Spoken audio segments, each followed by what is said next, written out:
उदास क्यों हैं कोई पूछता नहीं हमसे, हमारा दर्द कोई बांटता नहीं हमसे।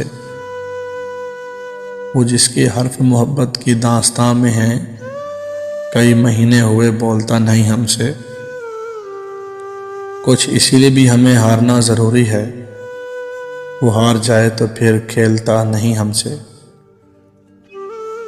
सुधार सकते हैं अपनी गूंदी हुई मिट्टी, मगर ये चाक ही अब घूमता नहीं हमसे। इसीलिए तो हर एक बात माने जाते हैं कि रूठ जाए तो फिर मानता नहीं हमसे। हमारी सांस की गिनती भी जिसको आती है, वो अपना कोई भी दुख भूलता नहीं हमसे।